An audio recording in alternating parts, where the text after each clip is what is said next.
Innal hamdalillah nahmaduhu ta'ala wa nasta'inuhu wa nastaghfiruh wa na'udzu min shururi anfusina wa sayyi'ati a'malina man yahdihillahu fala wa may yudlil fala hadiya lahu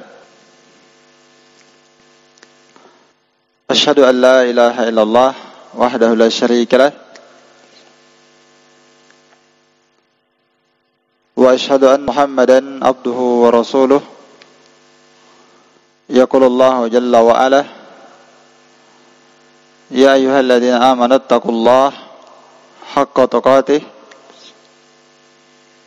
wa la tamutunna illa wa antum muslimun. Wa qalu ta'ala ya ayyuhalladzina amanu taqullaha wa qulu qawlan sadida yuslih lakum a'malakum wa yaghfir lakum dhunubakum wa may yuti'illaha wa rasulahu faqad faza fawzan 'azima. Ikhwani fid din, a'azni Allahu wa iyyakum rahimani wa rahimakumullahu jami'an. Insyaallah ta'ala kita lanjutkan kembali kajian kitab Minhajus Salikin wa Tadihul Fiqhi fid Din karya Al-Allamah Al-Faqih Abdurrahman bin Nasir As-Sa'di rahimahullahu ta'ala. Dan ini adalah pertemuan yang ke-9. Kita masih dalam pembahasan al-asya' an-najisah, jenis-jenis najis menurut syariat, atau benda-benda apa saja atau zat apa saja yang dihukumi najis menurut syariat. Iya. Pada pertemuan yang kemarin kita telah menyebutkan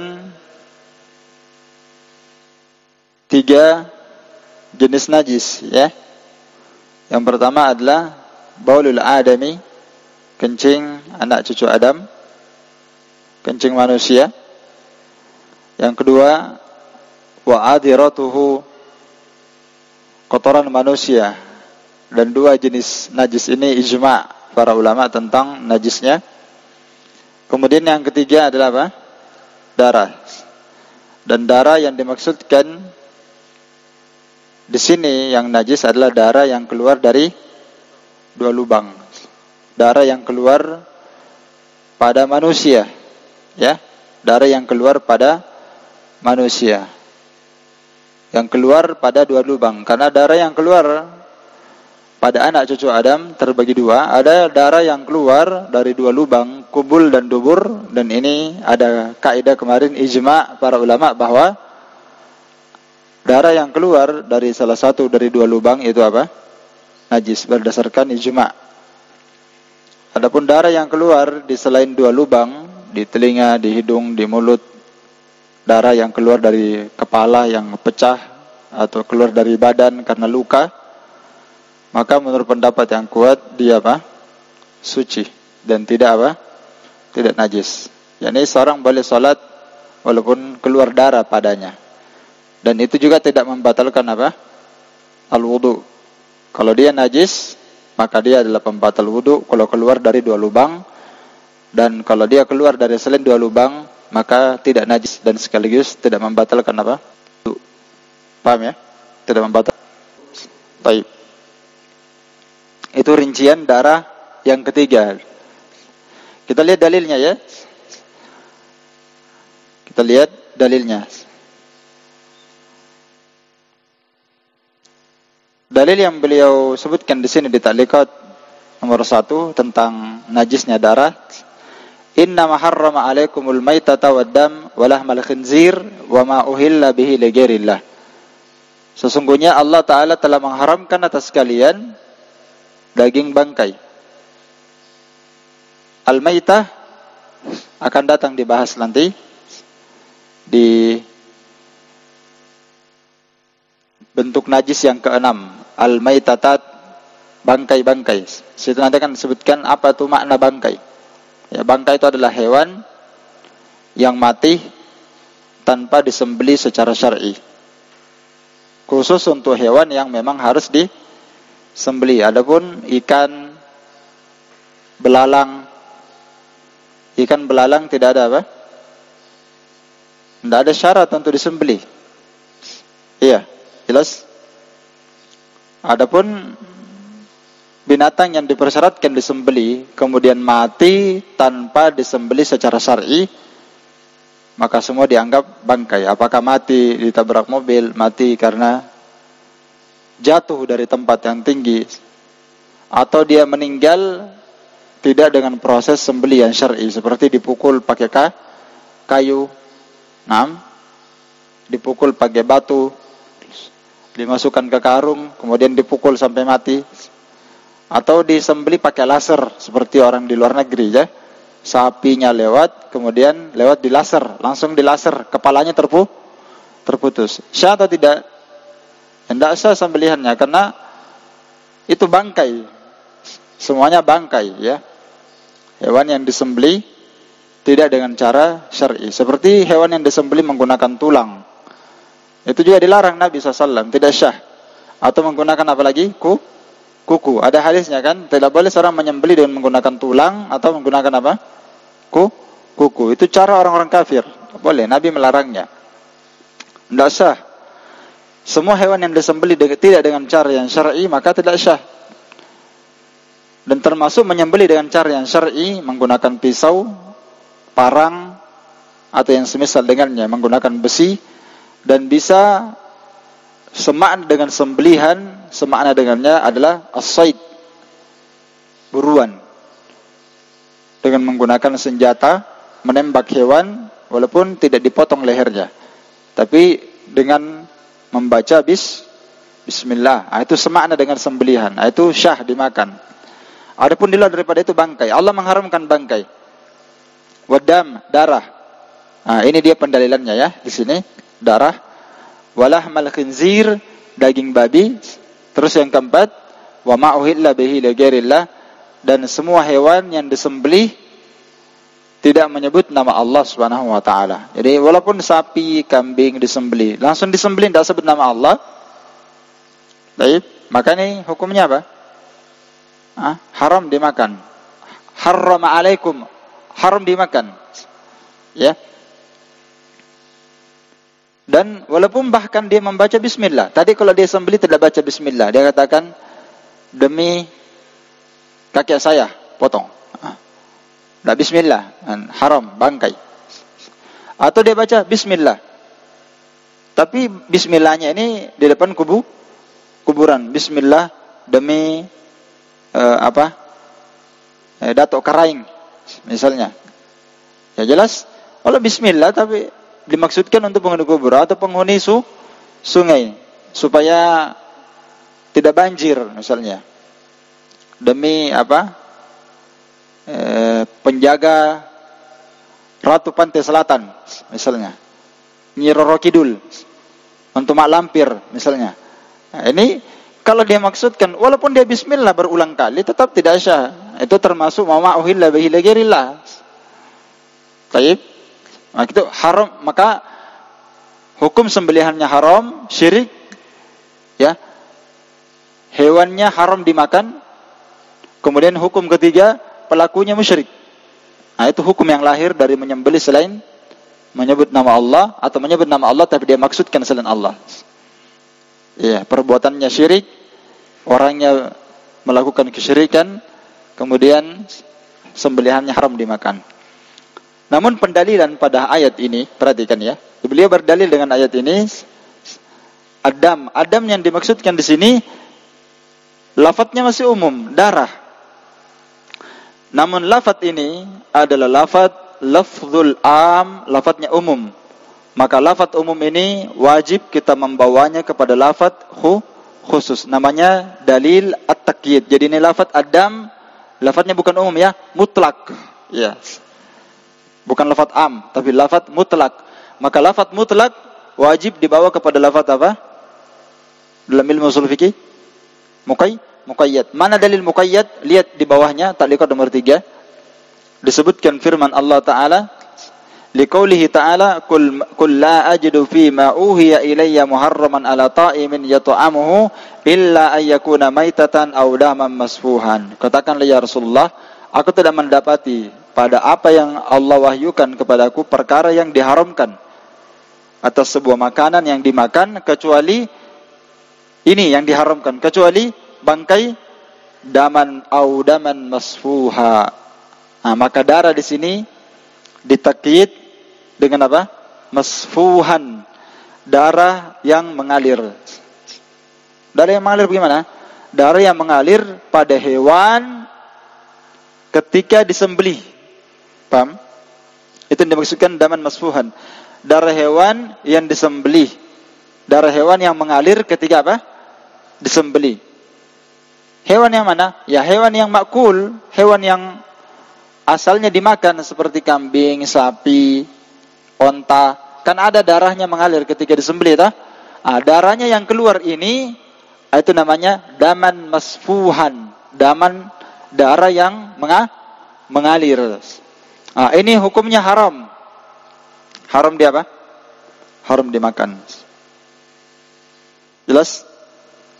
Itu yang dimaksudkan darah di situ. Ya, kemudian dalil yang beliau sebutkan setelahnya itu hadis Asma bintu Abi Bakar, ya hadis tentang masalah najisnya haid. Dan tentang darah haid sudah kita bahas. Semua darah yang keluar dari dua lubang apa? Najis. Ya, makanya sudah tepat pembahasan kita kemarin, lah. Sudah luas penjabarannya itu. Bukan cuma darah haid dibahas.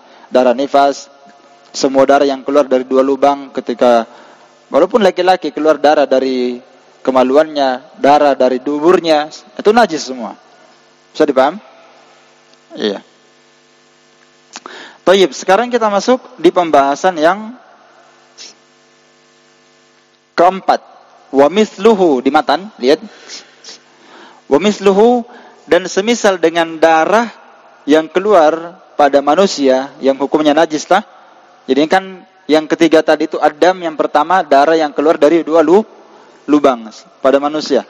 Sekarang semisal dengan darah itu dihukumi najis juga adalah adamul masfu. Maka sebenarnya ini harusnya ditulis yang keempat ini.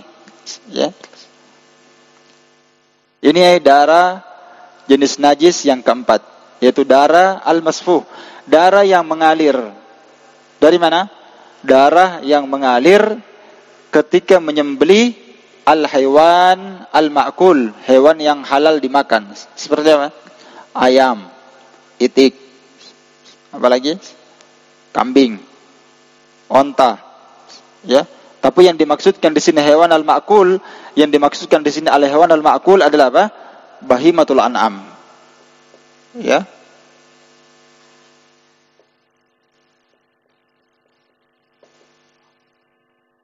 Iya. Bahimatul an'am. Apa itu bahimatul an'am?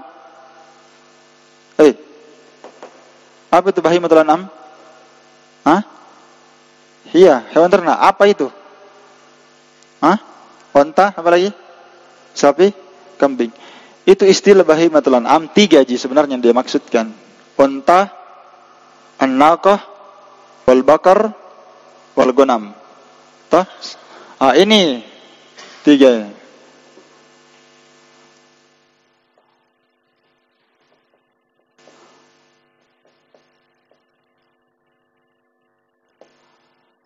Al-naqah, onta, al-bakarah, sapi, al-bakar saja ya, al-bakar. Al-gonam, kambing. Maka darah yang mengalir ketika menyembelih hewan yang dimakan, maksudnya hewan bahimatul an'am, ya, itu najis. Termasuk ketika kita berburu, kata para ulama. Maksud di dalamnya di sini darah yang mengalir ketika kita berburu. Ketika kita berburu, darahnya keluar tidak? Darah yang keluar dari hewan ini ketika antum panah, darahnya keluar, maka darah yang keluar itu termasuk damul masfuh. Ya, damul masfuh. Maka ini juga dihukumi apa? Najis. Mana dalilnya? Dalilnya dalam surah Al-An'am ayat 145. Tadi sudah disebutkan ya. Di taklikat nomor 3 disebutkanlah. Di taklikat nomor 3 disebutkan, "Qul la ajidu fima uhiya ilayya muharraman." Sampai akhir ayat ya. Saya terjemahkan, katakanlah ya Rasulullah, saya tidak mendapatkan pada apa yang diwahyukan kepadaku perkara yang haram dari makanan yang dimakan, kecuali yang diharamkan adalah maitatan. Nah, di sini di ayat yang disebutkan di kitab antum cuma 2. Yang diharamkan itu bangkai 1. Audaman masfuhan, atau darah yang apa? Mengalir. Maka darah yang disebutkan dalam surah Al-Baqarah tadi di taklikat nomor 1 ayat 173 Al-Baqarah disebutkan adam, di situ lafadznya mutlak, di ayat ini disebutkan muqayyad. Maka dia harus ditakyid bahwa darah yang Allah haramkan, darah yang diharamkan dan dihukumi najis nanti juga haram sekaligus apa? Najis adalah darah yang apa? Darahnya masfuh. Iya. Nah, maka nanti akan dibahas. Darah yang tidak masfuh, darah yang tidak mengalir, itu tidak dihukumi najis dan tidak haram. Dengar baik-baik ini pembahasan. Pusing antum kalau antum tidak paham ini. Pusing. Antum sudah tahu rinciannya? Jadi hewan yang dianggap haram, darah yang dianggap haram adalah darah yang apa? Darah masfuh, darah yang mengalir. Dan darah yang mengalir ini dihukumi apa? Najis. Karena nanti akan saya sebutkan ini ayat, kalau saya sambung di akhirnya disebutkan fa innahu rijis. Apa itu rijis? Para ulama menafsirkan najis. Jadi darah yang mengalir di ayat haram alaikum, haram dah. Kemudian yang kedua sekaligus dia najis. Maka kebalikannya, darah yang ghairu masfuh, darah yang tidak mengalir, yang sifatnya kadarnya sedikit, seperti darah yang ada pada kutu. Darah yang ada pada apa? Kutu. Apakah kutu manusia atau kutu hewan? Ada darahnya. Itu tidak haram dan tidak dianggap najis. Karena dia darahnya tidak banyak. Sedikit. Darahnya lalat. Darahnya nyamuk. Iya? Paham kan? Tidak haram dan tidak najis. Dan termasuk darah yang ada pada ikan. Ya, darah yang ada pada ikan dan termasuk darah yang tersisa pada urat pada hewan yang sudah disembelih. Antum kalau sudah potong sapi, potong kambing, potong ayam, masih ada darah yang tersisa di uratnya, di dagingnya tersisa tak? Ada? Antum bakar ikan, ada darah tersisa kadang. Darah yang tidak mengalir seperti ini tidak ada masalah, tidak haram. Darah yang ada pada daging yang tidak mengalir karena dia ghairu masfuh, tidak mengalir. Beda itu antum potong sapi, potong kerbau, bahimatul an'am, ada darah yang keluar, maka itu haram. Kalau dia haram maka dihukumi juga apa? Najis. Taib. Jadi sudah 2 Allah sebut, maitatan au daman masfuhan, kelanjutan ayat ini yang di surah Al-An'am 145, aulah khinzirin, atau daging babi. Maka 3 ini digandengkan, darah mengalir, bangkai, kemudian daging babi. Fa innahu rijsun, maka dia adalah rijsun. Apa makna rijsun? Najisun, dia adalah najis. Wa qad ajma'al mutaqaddimun ala najasatid damil masfu, dan ijma' para ulama bahwasannya ya, damul masfu, darah yang mengalir itu hukumnya apa? Najis. Itu ijma' para ulama.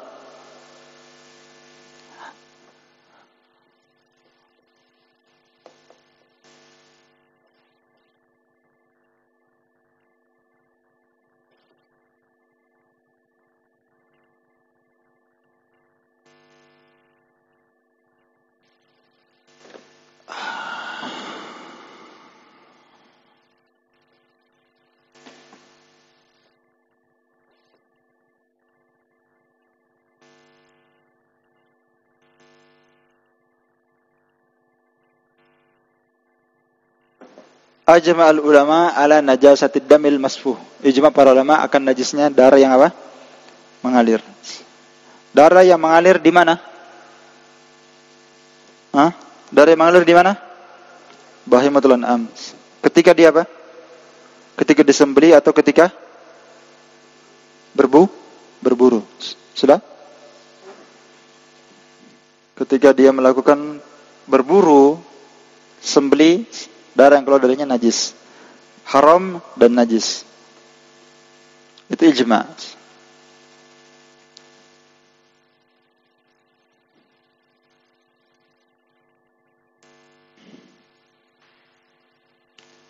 Kemudian kata beliau rahimahullah, lihat di kitabnya antum. Jadi semisal dengan wa mithluhu, semisal dengan darah yang keluar dari dua lubang manusia adalah darah yang mengalir ketika disembelih dari hewan yang halal dimakan. Ya, dalilnya tadi sudah kita sebutkan, dunal ladzi yabqa fil lahmi wal uruq.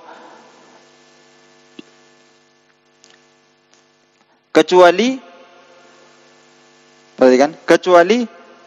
darah yang tersisa, alladzi yabqa, kecuali adam, maksudnya itu duna adam, kecuali darah yang yabqa, yang tersisa di mana? Fil lahmi, yang tersisa pada daging atau tersisa pada urat. Ya. Darah yang masih tersisa di daging, masih ada melengket di dagingnya tah? Atau darah yang masih melengket di mana? Di urat. Di uratnya hewan yang sudah disembelih, masih ada tersisa darahnya itu. Maka fa innahu tahirun, maka dia dihukumi suci. Tidak apa? Tidak haram dan tidak najis. Iya. Dan ini disebutkan oleh sejumlah para ulama tentang tidak najisnya. Banyak ulama yang menyebutkannya, ya. Baik, sekarang kita berpindah di najis yang keberapa? Sebenarnya ini yang kelima, ya. Tapi kalau di kitab antum yang keberapa? Yang keempat. Sebenarnya ini yang kelima, karena yang ketiga itu darah yang keluar dari lubang manusia, 2 lubang kotoran. Kemudian yang keempat darah yang mengalir. Cuma di situ dikiaskan, ya. Kemudian yang selanjutnya, yang tidak apa-apa kita hitungin yang keempat, wa minan najasat, dan termasuk najis-najis yang dihukumi dalam syariat adalah baulun wa rauthu kulli haywanin muharramin akluhu. Iya. Dan termasuk dari najis kencing dan kotoran setiap hewan yang diharamkan untuk dimakan. Iya. Kencing dan kotoran hewan yang haram dimakan. Maklum, hewan itu terbagi 2. Ada hewan yang halal dimakan dan ada hewan yang apa? Haram dimakan. Kita bagi dulu. Hewan yang halal dimakan tentu lebih banyak dibandingkan yang haram dimakan. Iya toh? Yang halal dimakan seperti apa? Ayam, seluruh jenis unggas. Nonton unggas? Apa itu unggas? Masuk dalamnya ayam, bebek, itik, dan semua jenis burung. Itu unggas namanya. Ya, tahu ya? Semua yang dimakan. Maka semua yang dimakan ini seperti kambing, masuk di dalamnya sama, ya, dengan ayam dan unggas. Seperti kambing, sapi, kerbau, onta, kuda. Semuanya itu apa? Hewan yang halal dimakan. Nah, kaidahnya semua hewan yang halal dimakan, kotorannya itu suci. Apanya suci? Tidak najis. Kotorannya itu tahir. Kebalikannya, hewan yang haram dimakan seperti yang disebutkan di sini, muharramun akluhu, haram dimakan seperti apa? Babi, anjing. Yang paling jelas babi dan anjing yang haram dimakan apalagi? Himar. Himar haram dimakan juga. Ya. Maka hewan yang seperti ini, ya, haram dimakan. Maka kaidahnya kencingnya dan kotorannya, hewan yang haram dimakan, kencingnya dan kotorannya apa? Najis. Berarti sebaliknya, hewan yang apa? Hewan yang halal dimakan semua yang saya sebutkan tadi, kencingnya dan kotorannya apa? Suci. Nah, itu maksud yang dimaksudkan di sini. Termasuk najis adalah kencing dan kotoran setiap hewan yang haram dimakan. Taib. Seperti yang saya sebutkan tadi, anjing, babi, himar, ya. Ini berdasarkan dalil. Jadi kaidahnya ini hewan yang haram dimakan kotorannya najis. Hewan yang halal dimakan kotorannya tidak najis. Dalilnya ini ya hadis Ibnu Mas'ud. Bisa dilihat buku antum. Talikan nomor 1. Berdasarkan hadis Ibnu Mas'ud radhiyallahu anhu, beliau berkata, "Atan Nabi sallallahu alaihi wasallam al-ghaid." Ini hadis pernah berlalu bersama kita, tak? Jadi banyak faedah hadis ini. Nabi pernah mendatangi al-ghaita, tempat buang hajat. Fa amarani an atiyahu bi thalathati ahjar. Lalu Nabi memerintahkan saya untuk mengambil 3 jenis batu untuk dipakai beristijmar, ya.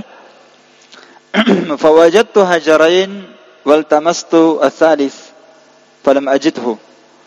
Maka saya pun mendapati 2 batu saja dan saya cari yang ketiga, namun saya tidak mendapatkan batu yang ketiga. Fa akhadhtu rawsatan. Maka aku pun mengambil rausah. Apa makna rausah? Kotoran hewan. Fa ataituhu biha. Aku datangkan 3. 2 batu, 1 kotoran hewan. Fa akhadha al-hajarain wa al-rausah. Maka Nabi mengambil 2 batu itu dan melemparkan apa? Rausah. Wa qala hadha riksun. Lalu Nabi berkata, ini adalah apa? Riksun. Apa makna riksun? Najisun. Najis. Nah, ini kemarin kita jadikan pendalilan, para ulama menjadikan ini sebagai dalil bahwa boleh seorang beristijmar dengan menggunakan batu dan wa ma fi ma'nah, dan semakna dengan batu, yang penting bisa apa? Bisa apa? Bisa membersihkan, dengan bisyartin tungki, dengan syarat bisa membersihkan, kata para ulama. Semisal batu. Sudah lewat lah? Iya. Kemudian di sini lagi dijadikan sebagai dalil untuk apa? Lain lagi pendalilannya. Hadisnya sama. Pendalilannya berbeda. Pendalilan untuk apa nih hadis ini? Ya, hadis ini dijadikan dalil juga oleh para ulama bahwasannya kotoran hewan yang haram dimakan itu Nabi hukumi riksun. Apa itu riksun? Najis. Ya. Kotoran hewan yang tidak bisa dimakan, haram dimakan, Nabi hukumi kotorannya apa? Najis. Maka dari hadis ini diambil mafhumul mukhalafah, pemahaman kebalikan, hewan yang halal dimakan. Hewan yang halal dimakan, kotorannya, kencingnya, tinjanya, hukumnya apa? Suci. Sudah tahu pendalilannya? Dan apalagi ada dalil khususnya. Ada dalil khusus yang menyebutkan bahwa hewan yang halal dimakan itu kotorannya tidak najis, suci. Yaitu dalil tentang kisah yang disebutkan kisah al-Uraniyin. Kisah orang yang datang di Madinah tertimpa penyakit panas. Kemudian orang ini disuruh oleh Nabi SAW datang ke penjaga onta sedekah. Ya kan, ada onta yang memang diperintahkan Nabi untuk dijaga. Namanya onta sedekah, ya. Ada memang mas'ulnya, penanggung jawabnya, ya. Disuruh jaga onta-onta zakat, ya.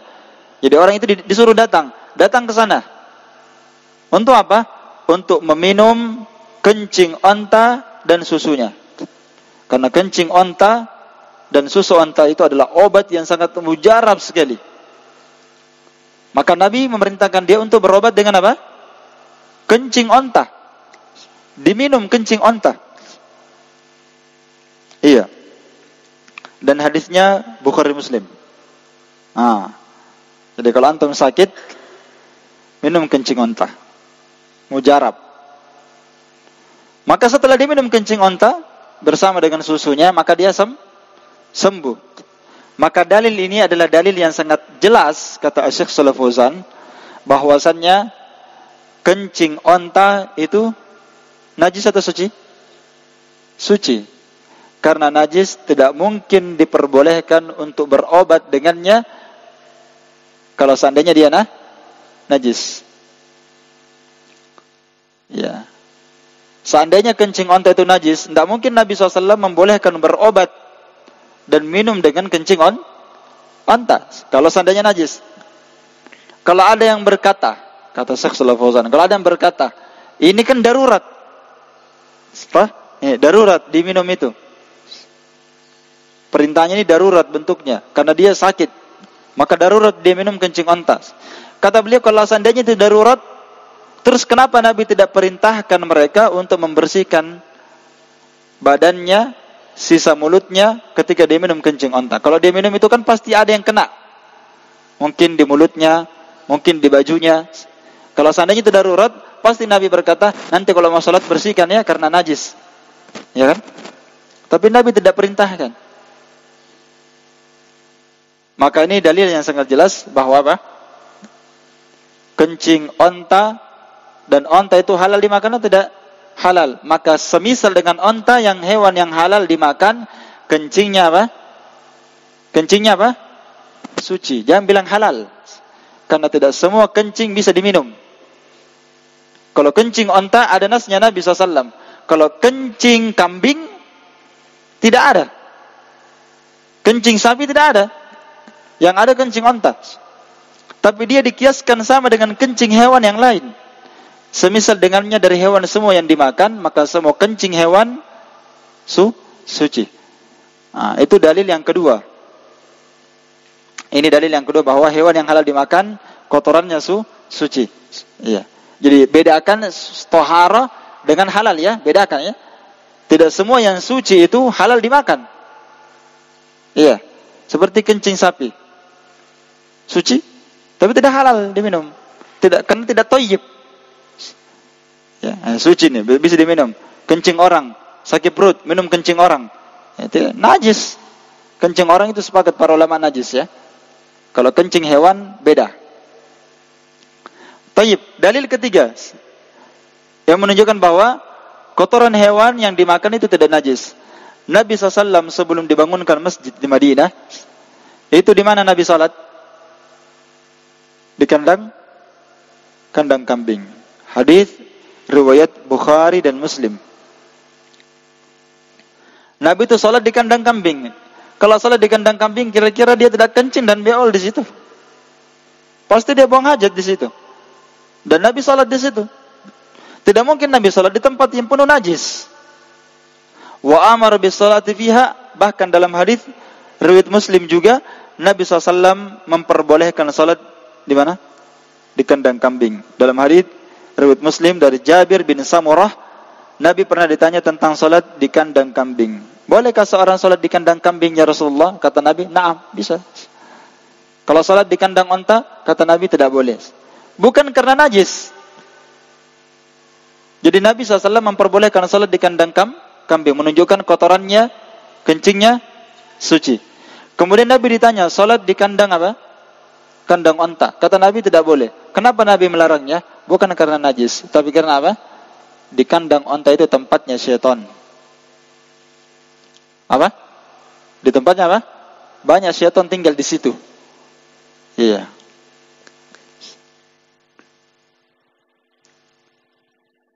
Jadi jangan salat di situ, bukan karena najis. Sama, seorang dilarang salat di kuburan. La tusallu ila kubur. Janganlah kalian salat menghadap kuburan. Jangan salat di kuburan dan jangan salat menghadap kuburan. Dilarang. Kenapa dilarang? Karena najis? Karena najis? Bukan karena najis. Sama salat di kandang onta, dilarang karena ada syaitan. Dilarang salat menghadap kuburan karena apa? Wasilah kepada kesyirikan. Paham ya? Ada ulama berpendapat dilarang salat menghadap kuburan kenapa? Najis. Bukan najis. Tidak benar itu. Salat menghadap kuburan dilarang karena wasilah kepada kesyirikan. Makanya salat di situ itu bahaya. Nabi SAW melarang kita menjadikan kuburan itu seperti masjid, tempat ibadah. La taj'alu kuburakum masajid. Ya.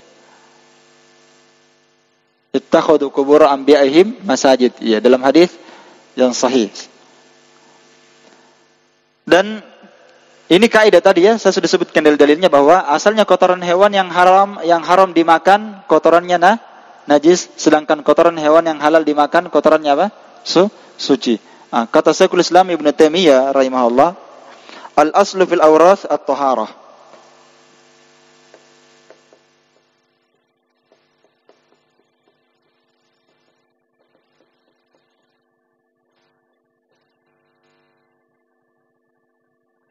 Al-aslu fil awrath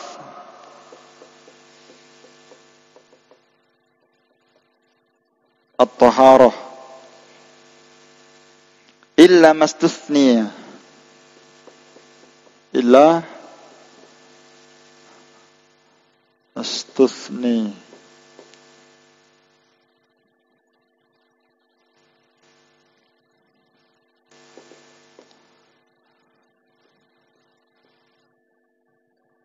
Lihat di atas dulu. Kata Syekhul Islam, al-aslu fil awrath, asal pada seluruh kotoran. Asal pada seluruh apa? Seluruh kotoran. Apa maksudnya kotoran di sini awrath? Kotoran yang keluar dari kubul kencing dan kotoran yang keluar dari dubur, itu awrath. Walaupun sebenarnya banyak-banyak yang dimaksudkan awrath ini kotoran yang keluar dari dubur. Di sini masuk di dalamnya seluruh kotoran, kotoran yang keluar dari manusia, kotoran yang keluar dari hewan. Asalnya itu apa? Suci. Kecuali yang diperkecualikan oleh syariat. Ya, kalau bahasa kita illa madal alaihi dalil. Kecuali ada dalil yang menunjukkannya najis, baru bisa dihukumi najis. Nah, kenapa kotoran manusia najis? Dalilnya ada ijma' para ulama. Kenapa kencingnya manusia najis? Ada hadisnya, hadis kisah Arabi itu yang kencing di masjid kemarin. Iya, suruh silam. Kenapa kotoran yang keluar tinja manusia najis? Dalilnya jelas, ijma' para ulama najisnya. Kalau tidak ada dalil menunjukkan tentang najisnya, maka asal seluruh kotoran itu apa? Suci. Semua binatang, semua hewan kotorannya apa? Suci. Nah, ketika ada dalil menunjukkan untuk kotoran hewan, kalau kotoran manusia jelas najis ijma'. Kalau kotoran hewan dirinci. Rinciannya seperti tadi. Kalau hewannya itu halal dimakan, kotorannya apa? Suci. Karena ada dalilnya. Dalilnya tadi banyak saya baca. Terus yang kedua, kalau hewan yang haram dimakan najis, karena ada hadisnya Ibnu Mas'ud tadi, kata Nabi inna riksun. Iya toh? Dihukum najis. Selesai. Jadi kalau antum nanti ditanya dengan kaidah ini, antum bisa jawab 1000 jawaban. Kalau kotorannya ini haram, najis atau tidak, antum hewannya halal dimakan, berarti suci kotorannya. Hewannya haram dimakan, berarti najis. Kecuali yang diperkecualikan di sini, yakni kecuali ada dalil yang menunjukkan bahwa dia suci. Seperti apa dalil yang menunjukkan hewan itu suci? Ya. Seperti apa? Kotoran kucing. Dan su'urul hirra tahira. Demikian pula sisa makannya. Ya, karena kucing itu ada hadisnya khusus. Walaupun kucing tidak boleh dimakan, tapi hukum kucing, Nabi memberi hukum mutlak kucing itu suci. Maka ini namanya ustusnia, diperkecualikan oleh dalil. Jadi su'ur ma yu'kal lahmuhu tahir. Iya. Jadi semua hewan yang halal dimakan, kotorannya dan termasuk su'urnya. Su'urnya itu bekas makannya, bekas minumnya. Jadi misalnya ada kambing, ada sapi, ada ayam, dia minum di bejana antum, di baskom yang antum pakai juga masak, antum pakai juga mandi. Maka sisa makannya dan sisa minumnya apa? Suci. Karena asalnya dia halal dimakan.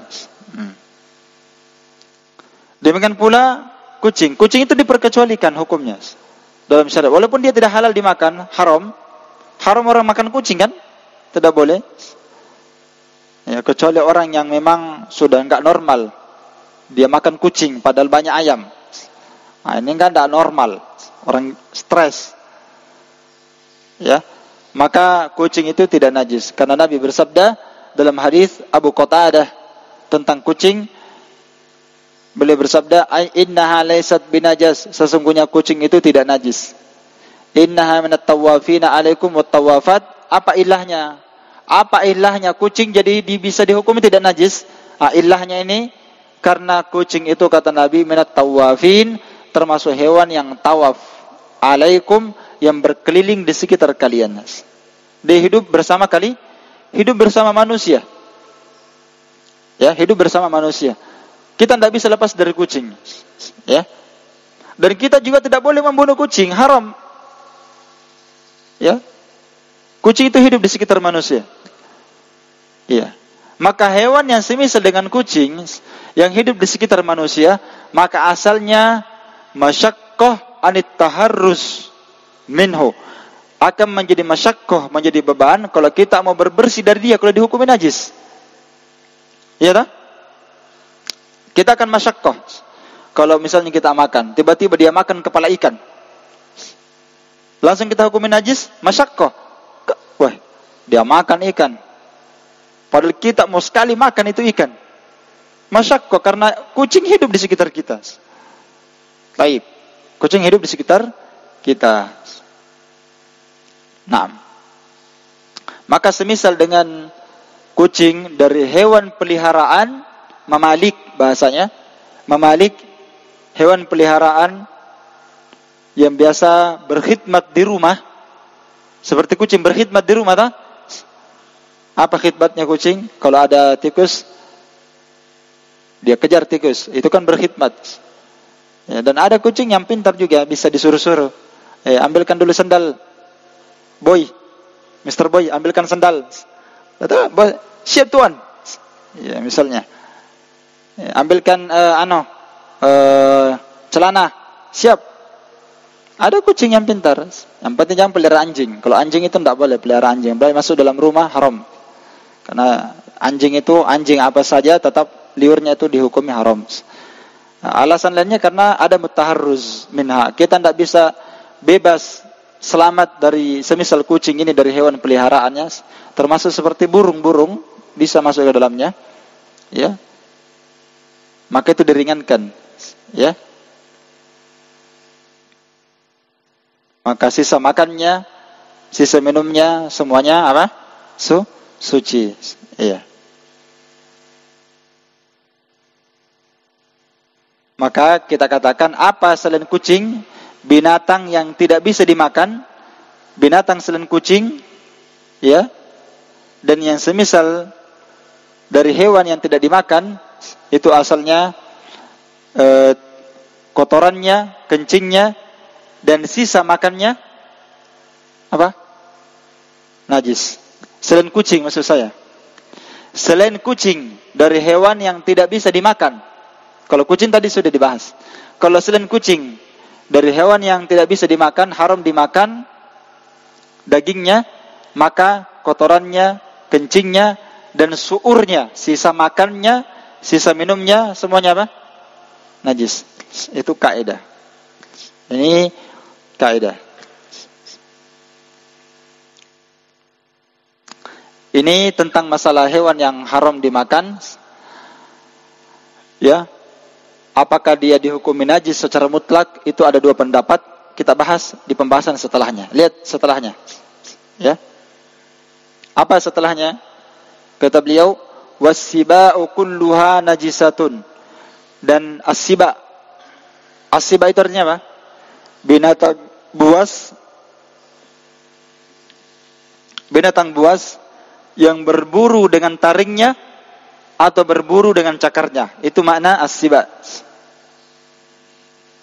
Saya ulang kembali, apa as-siba yang dihukumi oleh beliau di sini seluruhnya najis? As-siba adalah hewan pemangsa. Ya. Hewan apa? Pemangsa yang berburu dengan apa? Taringnya atau berburu dengan apanya? Cakarnya. Maka di situ kira-kira apa yang masuk? Singa, harimau, dan seluruh jenis spesiesnya lah.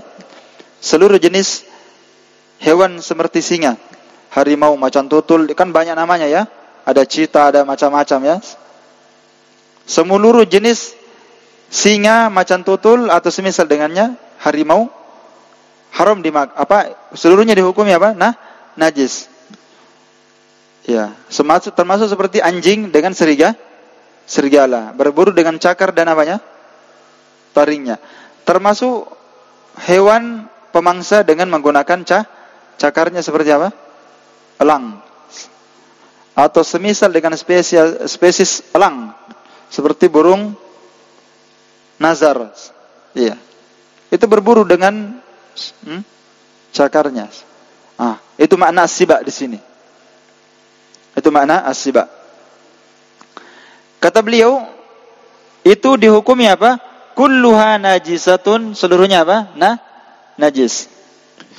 Ini ada dua pendapat para ulama tentang hewan seperti ini.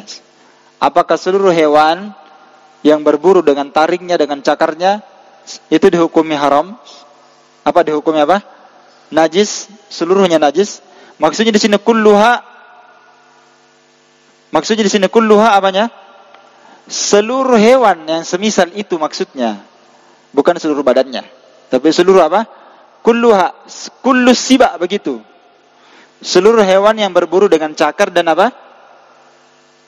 Taringnya semuanya dihukumi najis. Semua hewan yang semisal seperti itu. Ya, dalilnya ini adalah hadis Umar. Hadisnya Umar. Kisahnya Nabi SAW, di sini ada disebutkan ya hadis Ibnu Umar di sini, tapi di sini di kitab syarah saya ini hadisnya Umar, bukan hadisnya Ibnu Umar. Ya. Hadisnya Umar. Kalau di sini hadisnya Ibnu Umar. Lihat takliqat nomor 1, ada itu di bawahnya wali hadis Ibnu Umar. Lihat itu. Dan hadis Ibnu Umar, su'ila Rasulullah SAW anil ma' wa ma yanubuhu minad dawabi was-siba. Nabi pernah ditanya tentang air, ya, tentang air yang yanubuhu minad dawab, yang ad-dawab, hewan, binatang melata, apa saja, was-siba, dan binatang buas, yanubuhu, berbolak-balik datang ke air itu. Yani biasanya hewan kan banyak minum di air, toh? Iya. Ada misalnya di sebuah hutan, ada di sana air. Ada air di sungainya, ada air di danaunya, ada air yang berkumpul. Ya kan? Bagaimana jenis airnya ini? Di sana banyak hewan yang minum. Maka Nabi menjawab, "Idza kana al-ma'u qullatain lam yahmilil khabath." Apabila air sudah mencapai 2 kullah, kadarnya banyak, maka tidak dibahayakan oleh najis. Tidak dibahayakan oleh apa? Najis. Ya. Kita lihat dulu dalilnya, kemudian kita lihat bagaimana cara berdalilnya ini. Pendapat pertama ini ya. Kita lihat. Hadis ini riwayat Ahmad, Abu Daud, At-Tirmidzi, An-Nasa'i, Ibnu Khuzaimah, Ad-Darqutni, Al-Baihaqi dan Imamul Hakim. Dan Imamul Hakim berkata hadis ini ala syarti syaikhain, di atas syarat Bukhari Muslim. Hadisnya disahihkan oleh Imam At-Tahawi, Ibnu Khuzaimah, Ibnu Hibban, Ad-Dhahabi, Wan Nawawi, dan juga Ibnu Hajar, dan juga disahihkan oleh Ibnu Baz, Asy-Syaikh bin Baz, dan Asy-Syaikh Albani rahimahullahu taala. Jadi tidak ada masalah, hadisnya apa? Sahih. Pendalilannya hadis ini, perhatikan ya, mafhumul mukhalafah. Jadi pendalilannya sebenarnya ini hadis, dia katakan seluruh hewan as-siba, hewan yang berburu dengan taring, dengan cakarnya, yang berbolak-balik minum di situ. Kalau dia minum di situ, Nabi katakan kalau airnya di atas 2 kullah atau 2 kullah ke atas, tidak dibahayakan oleh apa? Najis.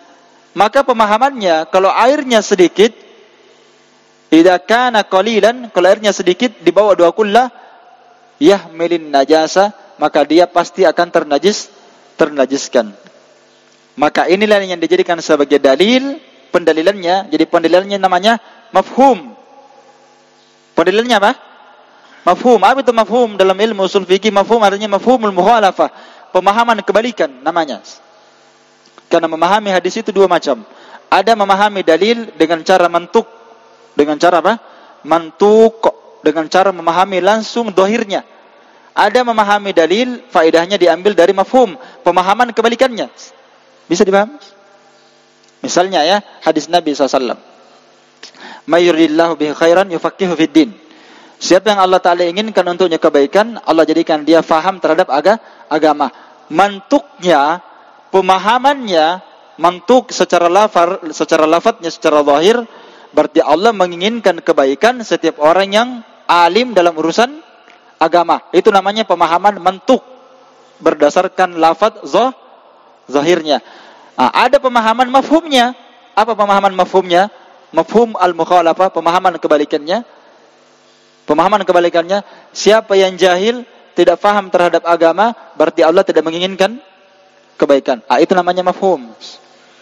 Dan kalau berselisih memahami dalil, ya, dalam ilmu usul, kalau ada orang berselisih, dalilnya sama, tapi satu memahami mafhum, satu memahami mantuk, maka pemahaman mantuk lebih kuat dibandingkan mafhum. Makanya kata para ulama, dalalatul mafhum dhaif. Paham ya? Ini ilmu. Ini main usul fikih yang mainin di sini, ya. Usul fikih yang bermain. Dalalatul mafhum apa? Dhaif.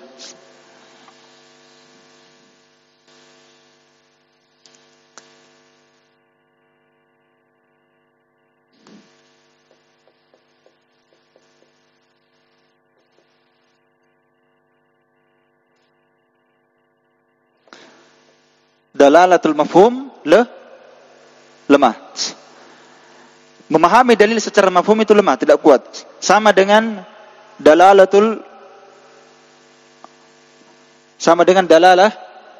al-muqaranah. Ya, dalalatul muqaranah juga dhaif, sama ini. Dalalatul muqaranah itu dhaif. Misalnya digandengkan satu dalil, banyak bergandeng toh. Misalnya digandengkan 3 di situ. Ini, 3. Langsung digandengkan semuanya sama. Ini juga dalalatul muqaranah lemah. Tidak bisa dipakai. Karena ini digandengkan dengan ini, maka sama, langsung disamakan hukumnya. Paham? Itu dalalatul muqaranah juga lemah dalam ilmu usul. Jadi ilmu usul itu kita pelajari tujuannya apa? Untuk menguatkan hujjah dan dalil. Itu gunanya untuk belajar usul fikih. Makanya saya katakan tadi, kalau orang belajar usul fikih, dia tidak perlu taklid, karena dia tahu cara berdalil. Iya. Coba kalau kita tidak paham ilmu usul fikih, mana kita paham yang seperti ini? Ya. Dan di sini ada khilaf para ulama. Antum sudah tahu alasannya? Kenapa alasan para ulama mengatakan as-siba, seluruh hewan yang berburu dengan taring dan berburu dengan cakarnya dihukumi semuanya apa? Najis. Alasannya karena as-siba, hewan bertaring dan bercakar berburu dengannya, itu pertama alasannya haram dimakan. Makanya dihukumi najis. Haram dimakan. Itu alasan. Jadi alasan pertamanya mafhum al-mukhalafah pada hadis ini menunjukkan bahwa dia najis. Di mana mafhum mukhalafahnya tadi? Karena kalau airnya sedikit langsung dihukumi najis. Tapi kalau airnya di atas 2 kula, tidak. Itu pemahaman pertama, mafhum mukhalafah. Pendalilan yang kedua, dia katakan as-siba, hewan bertaring dan bercakar berburu dengannya, dengan taringnya, dengan cakarnya tadi, itu termasuk hewan yang haram di mana? Dimakan. Haram dimakan. Iya. Dan hewan yang haram dimakan seperti ini masih memungkinkan kita bisa taharruz minhu. Masih memungkinkan kita apa?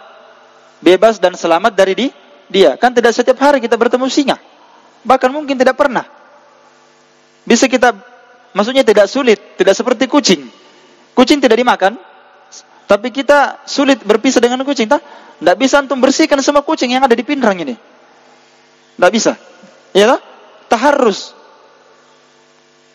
Pasti dia akan selalu datang bersama antum. Antum makan, sisa makannya antum dimakan lagi sama dia. Sama dengan burung-burung yang terbang, yang datang ke masjid, yang datang ke rumah. Beda dengan as-siba tadi, elang, serigala. apalagi singa, kan kita tidak hidup bersama dia. Jadi karena kita gampang berpisah dengan mereka, maka dia dihukumi najis karena kita tidak terlalu masyaqqah kalau berpisah dengannya. Bisa dipaham? Itu pendalilan yang kedua. Pendalilan yang ketiga, kenapa hewan buas seperti tadi haram dihukumi najis? Karena kebanyakan hewan buas seperti tadi itu makanannya apa? Makanannya apa? Apa makanannya? Bangkai. Iya tidak? Bangkai hukumnya apa? Haram, najis. Itu alasannya. Karena semua hewan-hewan yang bercakar, bertaring, pasti makanannya apa? Bangkai. Dia tangkap rusa, dia makan. Mati rusa. Bangkai itu bukan? Bangkai dia makan. Dia tangkap tikus, dia tangkap ular. Itu singa dia makan semua. Tidak ada yang tidak dia makan. Buaya saja dia makan. Iya kan? Sama dengan apa? Elang. Elang itu rajanya alam apa? Kalau bagian apa? Ya bagian atas ya. Dia singa bagian atas. Kalau singa dia raja bagian darat di hutan. Raja hutan ya, raja rimba. Kalau elang raja bagian atas. Ya elang. Karena banyak spesies burung ini banyak, tapi elang ini yang paling apa? Yang paling terbaik dalam berburu karena perangkatnya Allah berikan dia perangkat yang paling terbaik di antara seluruh burung. Makanya matanya itu dikenal dengan mata apa? Mata elang. Itu matanya elang itu jarak 10 kilo bisa dia lihat buruannya. Dari jarak 10 kilo dia lihat. Di sana ada binatang yang kecil berjalan. Dia lihat. Dan dia bisa buru semua jenis binatang. Biar manjat pohon tidak bisa lari. Monyet mau lompat-lompat. Elang terbang. Dia makan semua.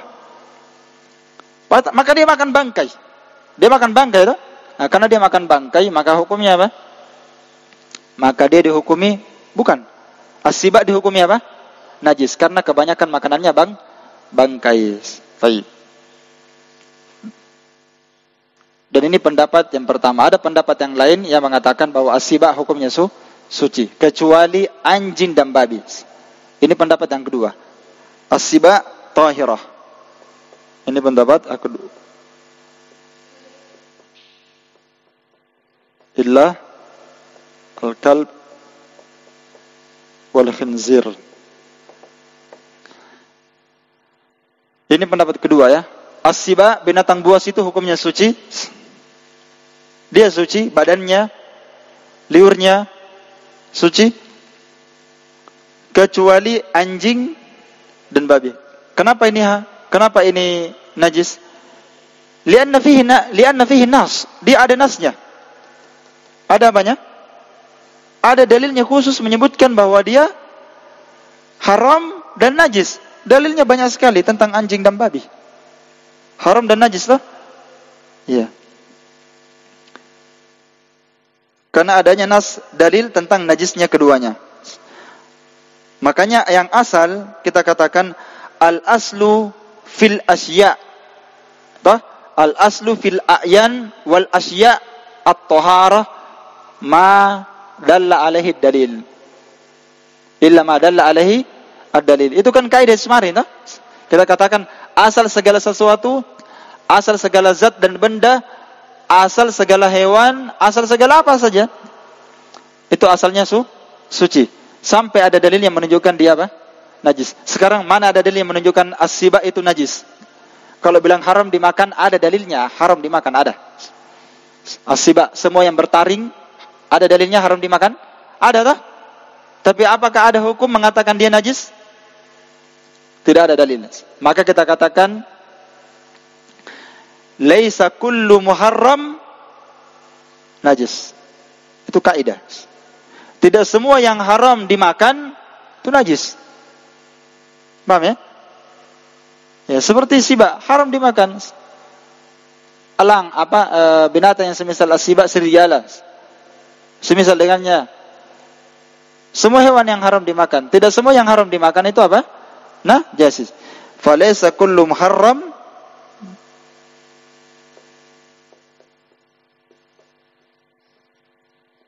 muharramul akal. Falaysa kullu muharramul akli najasan. Najisan. Tidak semua yang haram dimakan itu apa? Najis.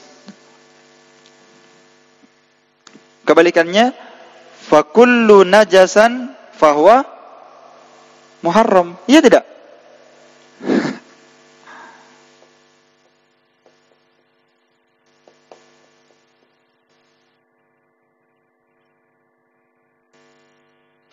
Fakullu najasin muharramul akli. Maka setiap yang najis itu haram dimakan. Semua yang najis. Iya. Makanya kencing onta, karena ketika dia tidak najis, boleh diminum sebagai obat. Iya, sebagai obat. Tayyib.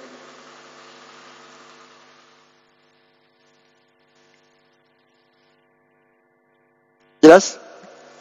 Ini pendapat yang kedua. Ya. Jadi pendapat pertama itu tidak kuat. Karena pertama, dalalatul mafhum dhaif. Ada tak? Iya. Kemudian kita katakan larangan dari memakan hewan yang haram dimakan itu tidak mengharuskan itu najis. Karena kita punya kaidah laisa kullu muharram al-akal najisan. Tidak setiap yang haram dimakan itu najis. Dan ini pendapat lebih kuat. Ini adalah mazhab Malikiyah, Syafi'iyah, wal Hanabilah. Ini adalah pendapat Imam Malik, Imam Syafi'i dan pengikutnya. Dan ini juga pendapatnya siapa? Ulama Al-Hanabilah. Dan ini yang dipilih oleh Syekhul Islam Ibnu Taimiyah rahimahullahu taala. Ya. Malikiyah, Syafi'iyah, Al-Hanabilah, dan ini yang dipilih oleh siapa? Syekhul Islam Ibnu Taimiyah rahimahullahu taala. Baik. Yang keenam,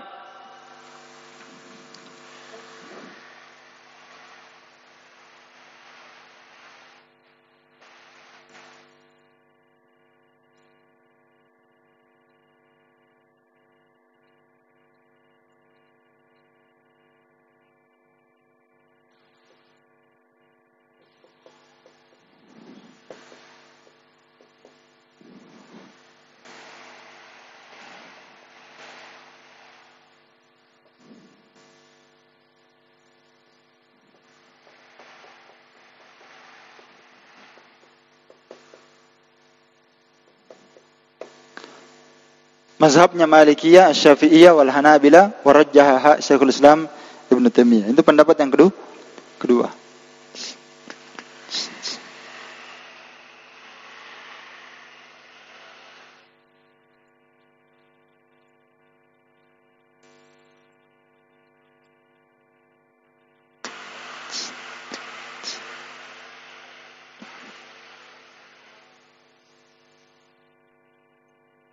Siapa?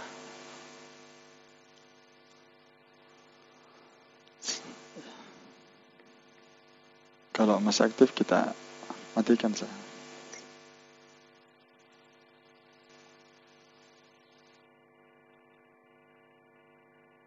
Baik, yang keenam. Atau ini insyaallah nanti saja ya yang keenam karena ternyata ada rinciannya di sini. Sekarang ini cukup ya. Tentang masalah bangkai-bangkai ya. Ini bangkai juga perlu dirinci karena bangkai itu butuh dirinci juga. Nanti ada bangkai manusia dan ada bangkai hewan. Bangkai manusia terbagi dua, ada bangkai muslim dan ada bangkai kafir. Manusia kalau sudah mati ya diitlakkan dengan kalimat maita ya. Bangkai. Ya. Kalau manusia mati, apakah dia tetap suci atau dia najis? Demikian pula orang kafir, hidup dan matinya, muslim hidup dan matinya, apakah dia dihukumi najis atau tidak? Ya, sekiranya cukup. Wallahu taala a'lam bissawab. Naktafi bihadzal qadar. Subhanakallahumma wa bihamdik asyhadu an la ilaha illa anta astaghfiruka wa atubu ilaik. Alhamdulillahil alamin.